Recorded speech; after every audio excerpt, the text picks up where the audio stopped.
Le digo, mi nombre es Elizabeth Covarrubias, trabajo aquí en el CEJUVEN, soy la encargada del proyecto de Universidad Incluyente. Me gustaría nada más ponerte un poquito en contexto. Este proyecto tiene trabajando aquí en el ITESO desde el 2003.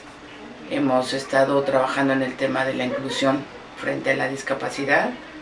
Y hemos ido también tratando de dar a conocer esto del lenguaje universal. Ha tenido como algunas etapas. Hubo por ahí un sexenio en que a las personas con discapacidad se les llamó personas con capacidades diferentes, ¿no? Había programas para personas con capacidades diferentes, y entonces este término, a partir de ese sexenio, alguien que estaba en la presidencia lo nombró así, y entonces pues así de repente mucha gente lo ha ido adoptando. Siempre hemos creído que es muy importante el poder primero antenombrar la palabra personas, porque finalmente pues somos eso, ¿no? Son eso, personas con discapacidad, con alguna discapacidad física, ¿no? Eso de personas con capacidades especiales o capacidades diferentes. Dentro de lo que hemos visto, pues al final todos tenemos una capacidad diferente, ¿no?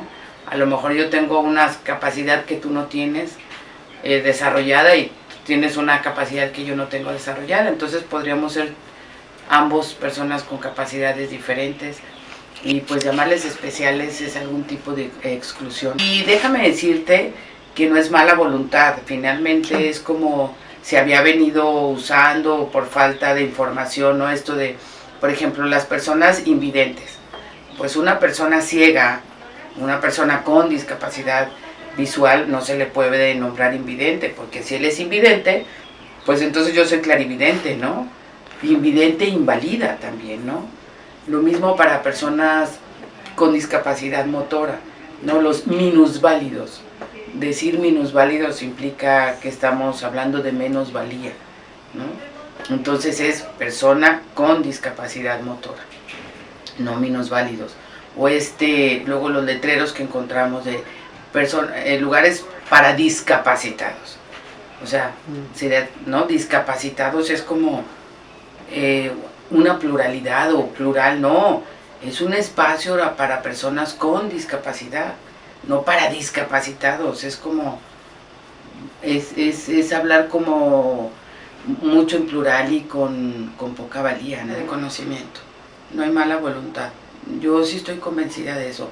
Hasta de repente, fíjate, a veces cuando alguien se encuentra alguna persona ciega en la calle y prefieres hasta ignorarlo o hacer que no lo ves, pues es otra manera de exclusión. Finalmente el preguntar, con preguntar no se pierde nada, por el contrario, ¿no?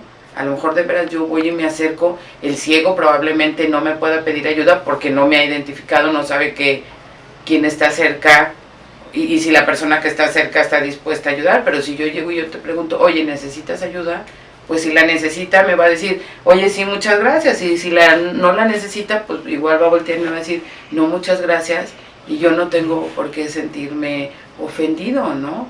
Y la falta de cultura frente a lo que necesita el otro, ¿no? Esto de los espacios que frecuentemente son invadidos por gente que no los necesita, por personas que no los necesitan, y entonces atienden sus propios intereses, la inmediatez, el no pasa nada, el ahorita vengo, ¿no? A mí me ha tocado ver chavos que se estacionan en espacios, ¿no? Que están reservados para personas con discapacidad, y en un momento, un día volteo y le digo, uno se baja rapidísimo y voltea y me dice, le digo, oye, es que ese espacio no es para ti, y voltea y me dice, tampoco para ti.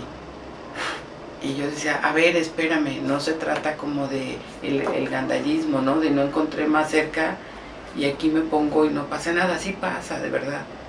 No es lo mismo para uno que digas, alguien que tiene que bajar su silla de ruedas. Por eso los espacios tienen que estar con cierta distancia, con ciertas adecuaciones, porque no es lo mismo abrir la puerta y tener que bajar la silla, hacer ciertas maniobras para la persona, que los espacios que tenemos de manera común, que en cuanto abres la puerta te bajas. No, son muchas cosas. El derecho a la educación, el derecho a conseguir un trabajo digno, Es que son como muchos factores o muchos sectores los que tendríamos que trabajar, la sensibilización de la misma gente, de cómo me refiero, cómo lo trato, cómo me relaciono. Y déjame decirte, ahorita que hablabas del derecho, yo digo, el derecho a la educación tendría que ser uno de los principales factores, y las universidades no son los cuellos de botella. Los cuellos de botella son a partir de la educación básica, ¿no? No hay muchas escuelas incluyentes, ¿no? para niños con discapacidad.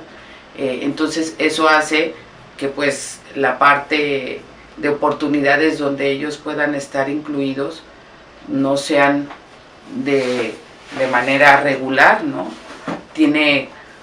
Hay pocas escuelas de educación básica que son plenamente incluyentes. Entonces, pues imagínate, entre la primaria, entre la secundaria y la prepa, cuando llegan aquí a la universidad, el cuello de botella es mucho menor. Nosotros ahorita tenemos entre 7 y 8 alumnos, cuando creo que pudiera haber mucho más. Lo que tenemos que entender es que a veces es una discapacidad física, pero hay otras capacidades que sí están totalmente desarrolladas, y que eso es a lo que hay que apostarle, no a lo que no hay, ¿sabes?